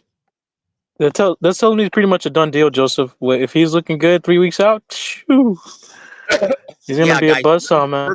Virgil is a beast. If you sit back and allow him to dictate the pace of the fight, you're done. It's over, guys, and you're gonna see what a beast Virgil Ortiz is. Because Erickson Lubin is not an effective aggressor. He's a guy who likes to box you from mid to long range. He's already lost. Unless he can intelligently put pressure on Virgil Ortiz and force him to fight on his back foot, he's already lost, guys. Yeah. This is just my opinion, but I don't think Virgil will have a problem at 160. Tell you the truth. No, he's not, and that's his target weight, guys. That's why, look, he's going to remind you why everyone wants to see Boots versus Virgil. That's the fight, guys. You can talk about Fundora all you want. Great fighter. You can talk about Xander Zayas all you want. You can talk about Murtazaliev all you want. But these two guys are going to remind you. They are the badasses at 54. They are the class of the division. And Virgil's going to remind you of that on November 8th. Yeah. Just like Jaron Boots Ennis reminded you guys last weekend. Mm. Now, you can criticize his choice of opponent, but who else has ever done that to Usman Lima? Yeah. No Yeah, one. objective. He didn't even hit him clean. The side of his wrist hit him Dude, upside the head or in the jaw or something. Stop it. I don't even think that hurt him. Stop it, dude. No, I ain't gonna stop, man. I saw it. That didn't look okay. like a knockout punch to me. Okay, well, that's your opinion, brother. Go back and watch it again. But I did. Well, I watched it. Then you need an upgrade on your thickness of lenses. Well, okay, probably, but that's beside the point. I saw the punch. We all saw the punch. Come on, it wasn't even a clean crack. Wasn't even a clean hit. Which one are you referring to? You referring to the uppercut that caught him when he wasn't paying attention? No, right hand. Yeah, the uppercut is the one that first hurt him, got his attention. And as soon as he saw that, he moved right in for the kill. And once again, he figured him out very quickly. That's how fast Jaron Boots Ennis, that's how fast his brain works in the ring. Yeah. He is so talented, guys. Once again, go back and watch it. Peter, he saw him do the same thing. Stutter, feint, then work behind the jab, move laterally, stutter, feint, try to throw a jab. Yep. He said, okay, you're doing the same thing. I'm going to time you now when you try to let that left hand go again, and I'm going to step to the side and bang you with the uppercut, and you're never going to see it coming. He did it. Yeah, that ankle was pretty nasty. You tell me another fighter at 54 who's going to be able to figure you out that quickly in 90 seconds. Boots is special, guys. And if he's not killing himself to make weight, yeah, look out. He's going to be hell in the ring for everyone at 54, except maybe Virgil Ortiz. How tall is he? Boots. I think 5'10". 5'10". Yeah. 5'10". Okay. Guys, he is the man at 54, and he's a special talent. It's only a matter of time before he's on everyone's pound for pound list. My question is, can you beat Virgil Ortiz? Because, dude, he's going to beat everyone else. He's that gifted. He's that talented. Yeah. But he's never fought anyone with an intelligent jab like Virgil Ortiz. So the biggest question is he actually... Now, notice how that fight changed. He was in Orthodox first, Boots Ennis. Yep. When he saw him moving a certain way and doing the same pattern, he said, okay, I'm gonna get this guy to let his hands go, because I'm gonna step to the southpaw position. He's gonna let his 1-2, he's gonna let a two-piece go down the middle, and I'm gonna crack him with a right uppercut he's never gonna see coming. Watch it again. That's the fight that starts the trouble. And he lands it beautifully, staggers him, and then he puts him down with left 2 or 1-2. Left hook lands, right hook lands, puts him on his ass. And he was on Queer Street, never recovered. I didn't see the uppercut. Oh, Chingao. Well, you missed it, brother. I'm telling you. I missed it. I missed it. Peter, I'm telling you what to look for. I am virtually saying, hey, go back and look for this. That's what we do. I will. That's why we're here, brother. I will. I'll go back and look at it. Look for the right uppercut. As soon as he switches to southpaw, he tricks. He sets a trap. He tricks what's-his-face, Lima, into letting his hands go, thinking that he can land the right hand, and he's not even looking for that right uppercut from a very odd angle. It's beautifully crafted. That's what makes him so special. And we were telling you guys, he whooped Canelo's ass, and of course, Ugo's here, so I have to go into the Canelo. He whooped Canelo's ass in sparring. Now you tell me how that sparring session went. After watching Canelo's performance and watching Boots Ennis' performance, Yeah. You can't tell me that he didn't piece up Canelo. From what I was told, after only 3 rounds, Eddie Reynoso called it, and he never touched Canelo again. Wow. After only 3 rounds of whooping that ass, Wow. That's Eddie music Reynoso to my got ears. That's music to my ears, Joseph.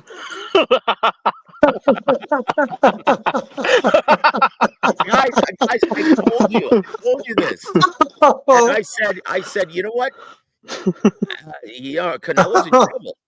Canelo's in trouble. He paid him for the entire week, and then said, no, yeah, that's enough. No Damn. mas. Guys, I that's what I was told. Yeah. And you know what? I reported it, but I didn't go into specifics a couple weeks ago. But now the fight's over, I can tell you everything. Just like Canelo isn't on that shit anymore. That's why he looks so bad. Yeah. I don't know what the thought process is for him getting off the super juice, but No, like I could only honestly, you know imagine. what he needs to do if he's not on that shit anymore. And I can tell you why that probably happened also. I can't tell you with great certainty, like the other Yeah. stuff. But I can tell you his physician probably said, look, it's weakening your aorta, your respiratory system, your breathing, your endurance. It's starting to drag. It's you cannot work for all 3 minutes of every round, and you're shortening your life is what you're doing. So I hope Yeah. it's Maybe, worth maybe he was getting pains in his liver too, because I was reading up on this stuff, and it goes through it. your liver right away. Yeah. Winstrol, yeah. It weakens your aorta. Mm, Most importantly, it weakens your aorta, weakens your heart. And yes, it damages your liver. So yeah. that's probably why he stopped taking it. And look, he looks like a totally different fighter. Yeah, he Yeah. does. But he for sure needed it, Joseph. That's why I would have thought maybe let me just do one more and So, then. word of advice to Canelo Alvarez: stop tangling with those badasses in your camp. You got nothing left in the fight. Like, And dude, if you, he doesn't need to be with badass Hernandez. What's his name? He doesn't need to be sparring with Hernandez anymore. no, yeah, the That Cuban guy, guy, right? yes, that guy, Yoenli. Stop Yeah. tangling with Yoenli. Because I guarantee you he's getting his ass whooped every day.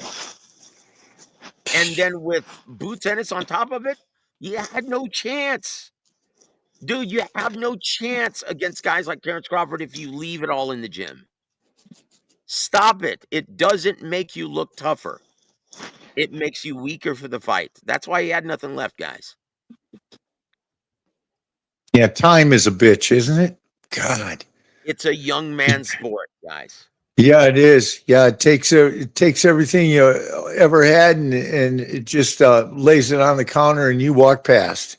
That's it, guys. And look, so guys, now you know. From what I was told, after 3 rounds, Eddie said that's enough. Yeah, we'll pay you for the week, but no Damn. more. He said no mas. Damn. No Wow. mas. Yep. Oh, no mas putazos, please. That's why I knew, hey, yeah, Canelo's not going to have anything left. And you know what? And the last thing you want to do is discourage your superstar talent before a big fight. Yeah, really. Yep.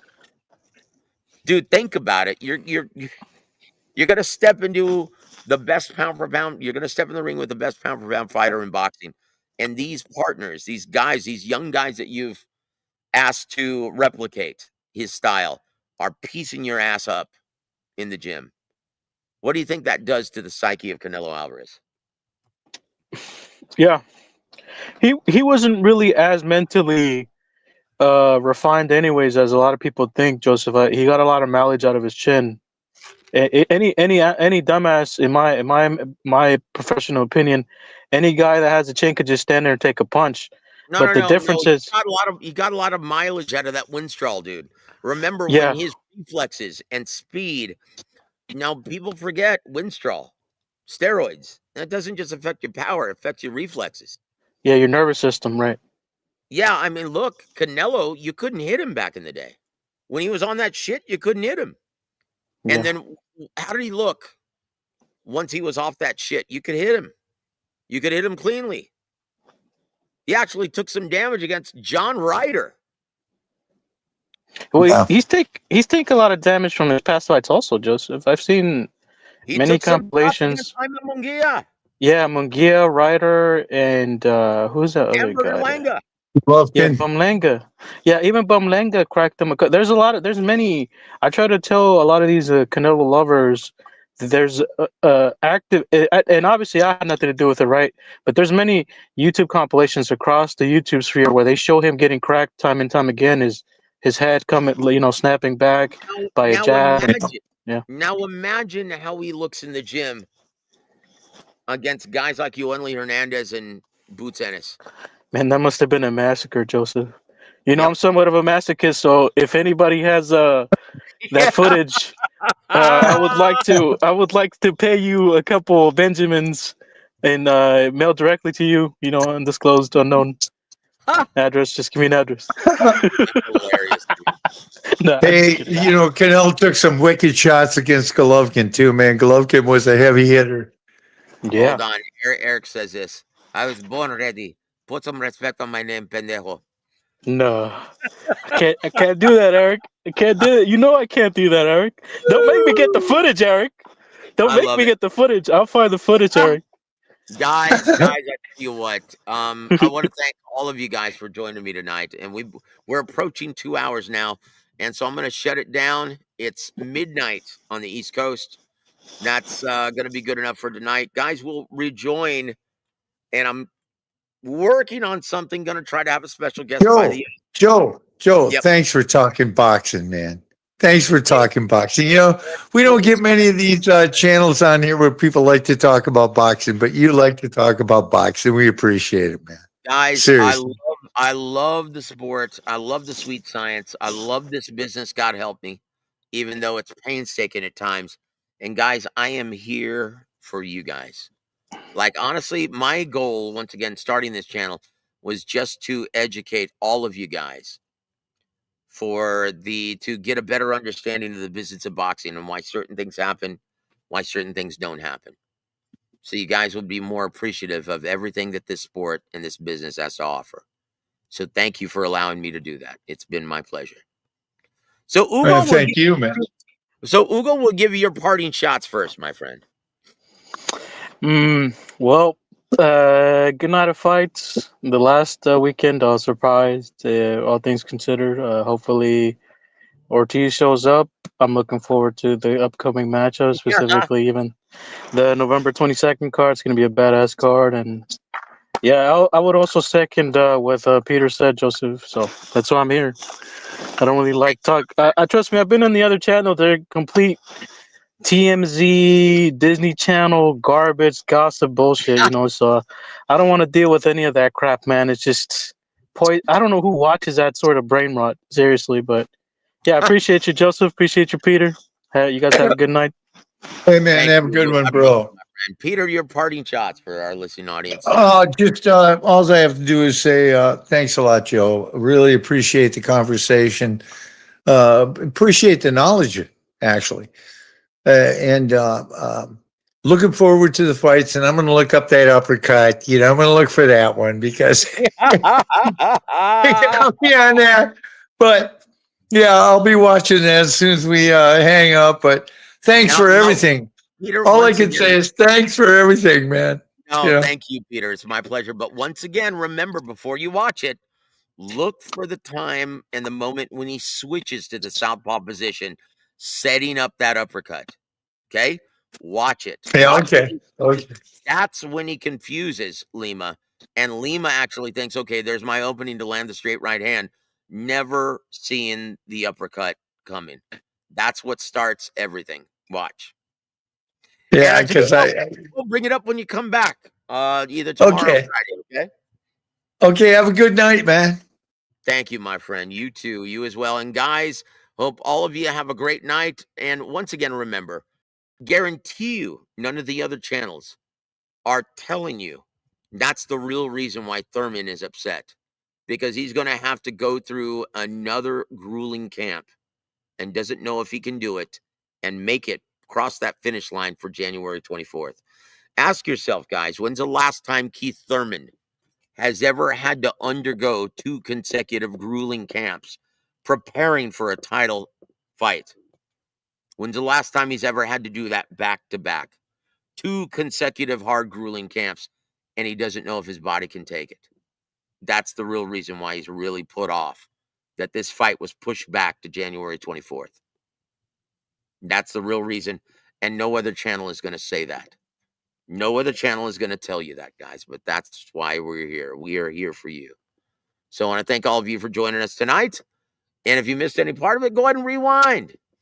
And join us tomorrow, guys. We're going to be coming back tomorrow at, I think, if everything goes well, 7 p.m. Eastern, 6 p.m. Central. Look for it, guys. On that note, guys, I want to wish you guys a great evening. And enjoy the rest of your week. God bless you, everybody.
Proudly presents Big Time Boxing USA on War of Week Radio.